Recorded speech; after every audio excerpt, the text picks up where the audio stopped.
Welcome to the Uncensored Self Podcast. I am your host, Ryan Gillen, and this is a space where women who value achievement, success, accomplishment, and wealth, but also crave happiness, love, joy, and deep fulfillment come to remember that we get to have both. Not by doing more, but by being more of who we truly are. In this show, we explore identity, energy, alignment, and embodiment because you didn't come here to follow someone else's rules. You came to right your own.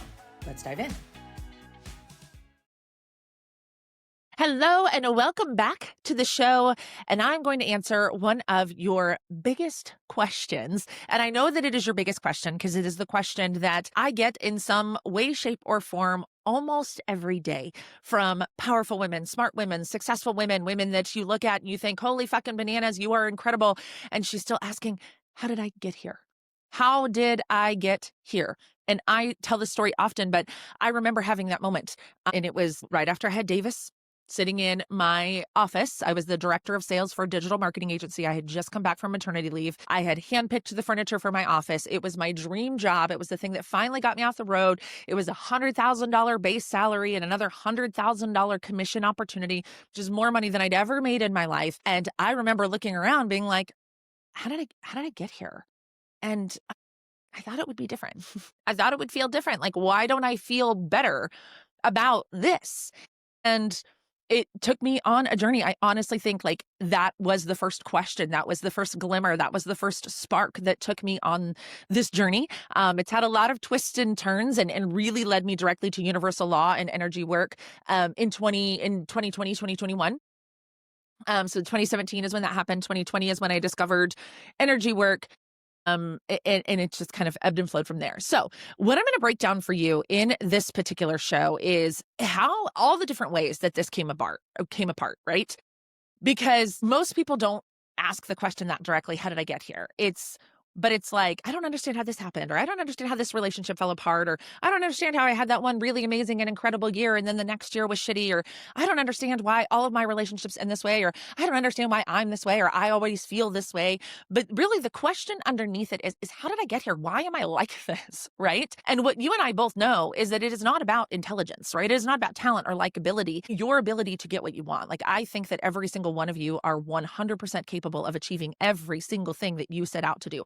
Period. End of. Yes, please. More, please. Like I believe that in every single cell in my body. And the problem is most of us, the question is actually, why am I not living up to my potential? I am smart. I am talented. I am likable. I am good at what I do. Why am I not reaching my full potential? I think that is the actual real question. It sounds like, how did I get here? Why do these things keep happening? But I think what you really want to know is, why am I not living up to my potential? Why am I not using all of these ideas and these powers that I know is inside of me? I think that is what's causing our discomfort, right? Our lack of fulfillment, our how did I get here question is, there is something inside of me that's not being utilized. And that is uncomfortable, right? When there is something inside of you, whether it is a fire in your belly or an idea or a drive or a vision that you have, and you're like, why am I not there? Like there are people there that I know that I am totally aligned with, right?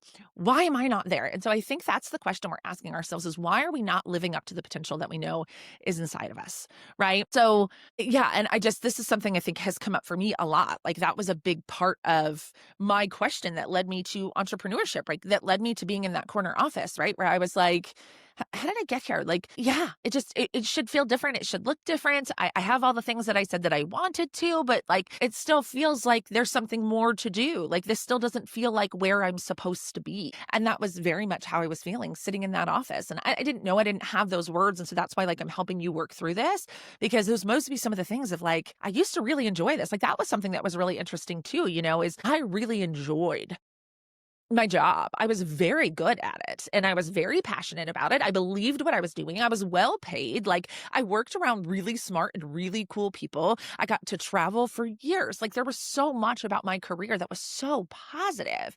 And so then the question, once it's like, why am I not living up to my potential? Then I followed that with a whole bunch of guilt and shame, right? Because why can't you just be happy? You have everything you set out to create. There are other people, right? That's my favorite. There's the shame of like, there's other people would kill for your career or your opportunities or your skills or your relationship or whatever it is that we tell ourselves, right? So, I think that that's such a common occurrence. And so I think I just really want to share that with you so you know that you're not alone, right? because I think that is also a very common misconception that we have, is that we're the only ones feeling this way, that it's just me that feels lost and alone in all of my success. It just me feels like maybe I thought that this would feel different, or maybe this is not the path that I want to be on. So it starts with patterns, right? So the first thing I want to talk about is the patterns that got us here. And it starts with conditions and programming. It starts with conditioning and programming.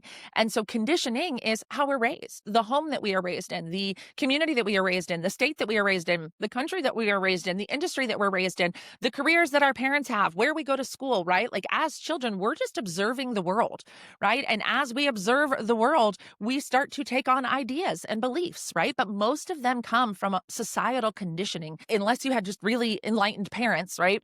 Most of us, the women who I find doing this work in this season of life, that is not the case, right? You are very much the first generation of your family to be like, something's here, right?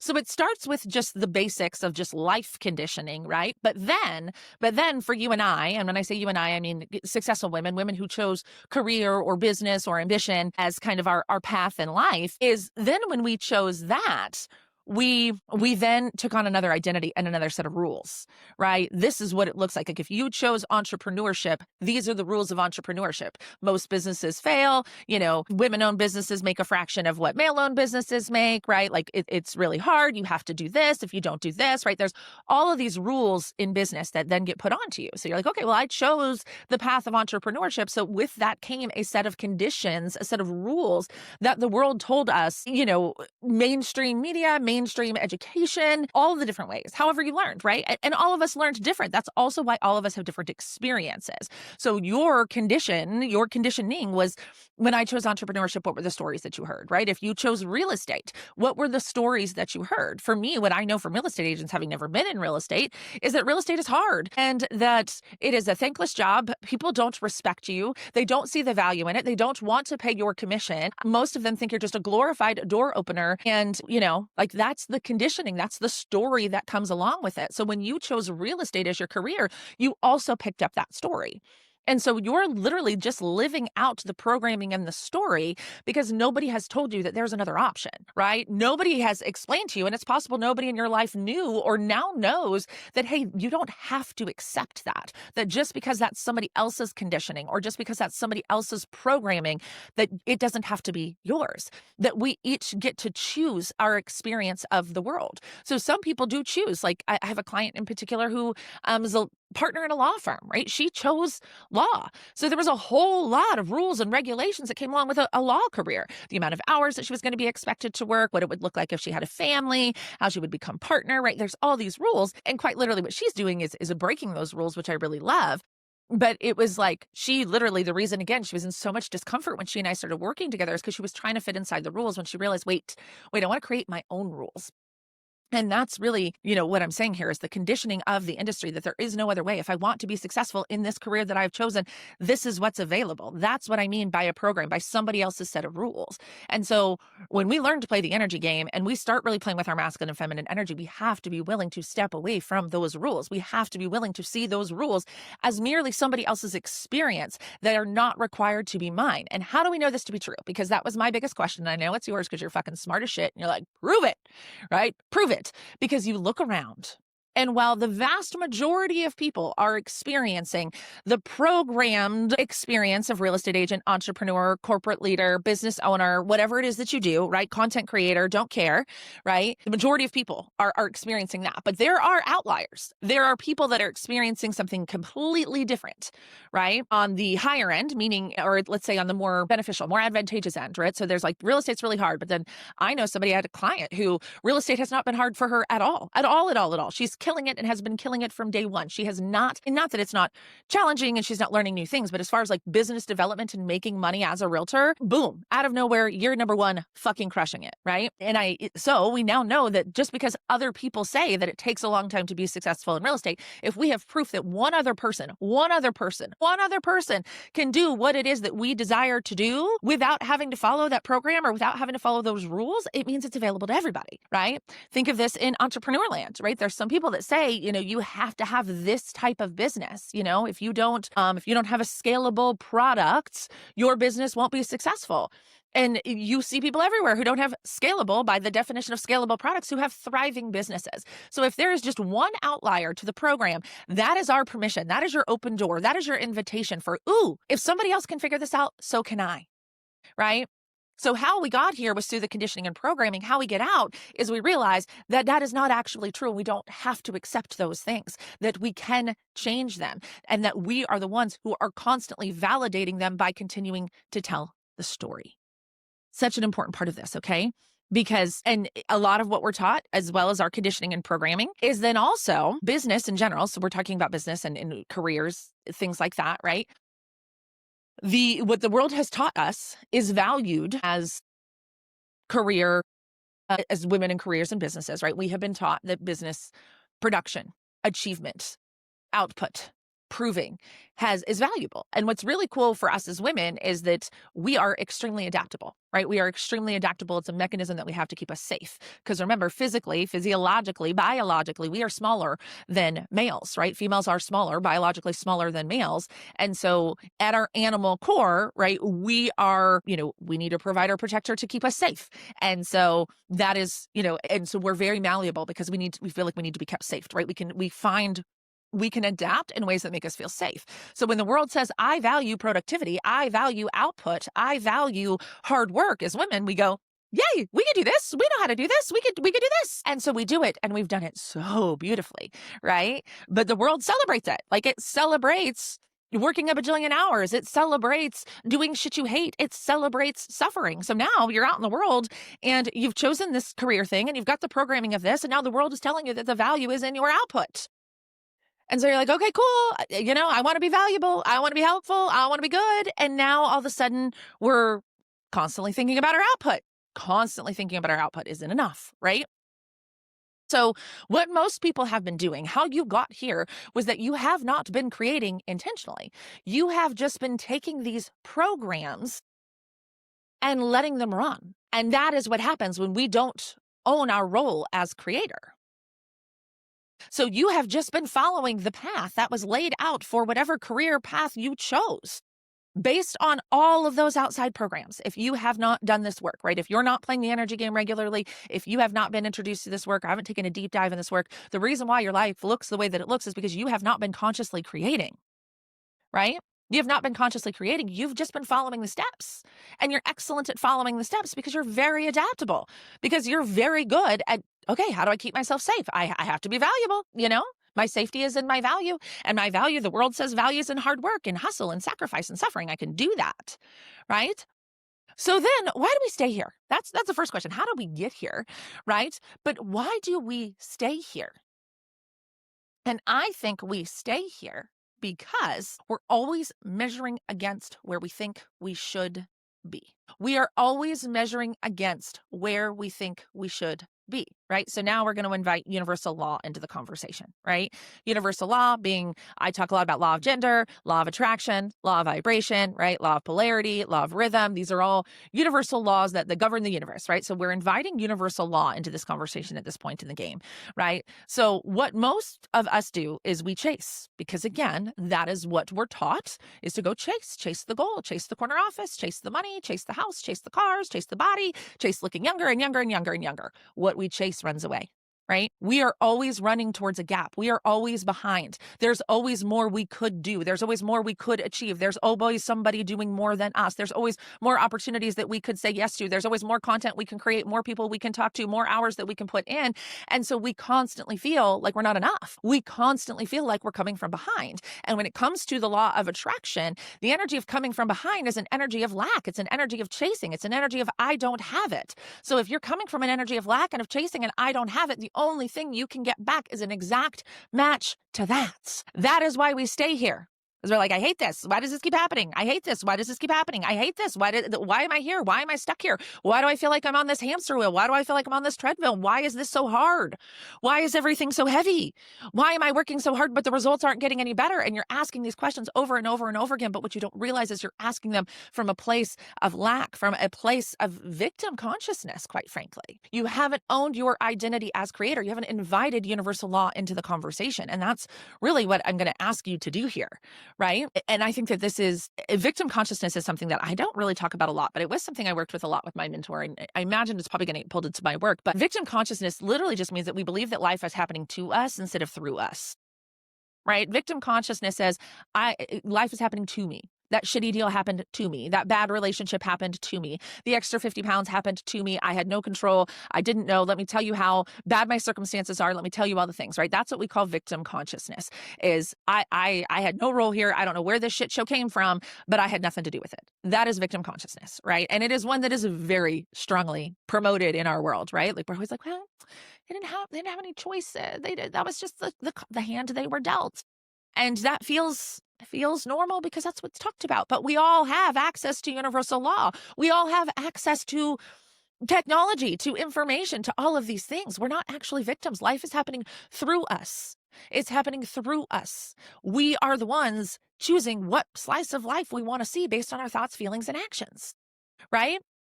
We are choosing through our thoughts, feelings, and actions how we want to experience the world. When we think that the world is out to get us, when we think that things are happening to us, when we think that we are powerless, when we think that we have no control over our outcomes, we will get that. Okay? Because our thoughts are like that, and then our words are like that, and then we gossip, and then we complain, and then we talk to our friends about it, and then we bitch and moan and change, and we keep trying to change the outside world. And the action is, I'm just going to work more, and I'm just going to work harder, right? That's the world's prescription. But that's what keeps us there because your energy is constantly, your focus is constantly on what you don't want, what isn't going well, how hard things are, the things that you aren't getting. That's why we stay. So we got here because of the programs. We stay because we continue to react to the circumstances. We watch life happen and we react, and we watch life happen and we react, and we watch life happen and we react, and we react in anger, we react in frustration, we react in resentment, we react in outrage, right? We react in all these ways. And because everybody else is reacting this way, we think that that is completely normal and the only option available to us, right? But I am giving you a different option in this conversation. I am giving you a different option. You don't have to react. You can choose how you respond. You do not have to react. You get to choose how you respond to your life. You get to choose how you respond to that person and that social media post and that email and that news story and that phone call. You get to choose. I've been teaching my children this their entire lives. I'm not responsible for your feelings. I remember when Dave was teeny tiny. You're making me mad, mommy. No, bro. You're mad. You are angry. You are experiencing being mad. But I am not responsible for your feelings. You get to choose whether or not you want to feel mad, or for how long you desire to feel mad, right? That's really what we're talking about here. That's really what we're talking about it, okay? So how do we get out of this? How do we change it? You're like, okay, cool, I understand. I got here through the programming and conditioning, through universal law, through my ongoing reaction to my victim consciousness, I keep it here. How the fuck do I get out? How do I shift out of this, right? And the first thing is the awareness. Right? Is the awareness. You have to own that I'm the one that created it. It is radical personal responsibility. That's how I learned it through my mentor. Radical personal responsibility. Every single thing that is happening in my bubble, in my life, in my purview, in my experiences, because in some way, shape, or form, I am an energetic match to it. Step one. Right? And then realizing because I created this, that has some really good things that I really love and some things that I really hate and some things that are really amazing and some things that I'd like to change, that I can actually create something new. I can create more of things I really love and things that I really enjoy and things that are really fun. And I can dismiss or let go of things that I really don't like or things that aren't going really well. Right? So you have to realize that I created this. And the good news is that I can create something new. Right? And then we have to start looking at our identity. We have to own our identity as creator, right? What got me here was victim consciousness. What got me here was programming. Who do I need to become to create what I want? And I have a love-hate relationship with that question because you don't actually have to become somebody different. You have to remember who you are, but that's what's probably going to tickle your brain the most, right? The version of you who has everything that you want, the career that you want, the body that you want, the relationship that you want, the vacations that you want, the car that you want, the friendships that you want, you spend your time however you want to. Who do you have to become to create that?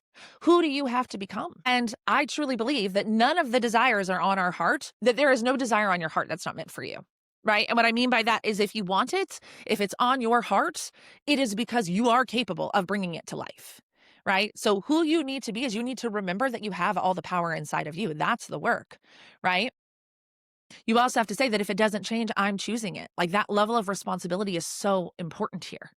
Okay, so we shift through awareness, we shift through identity, right? We were shift through doing the work. And when I say doing the work, I mean doing the inner work, right? Doing the inner work of really asking yourselves these questions. Who am I?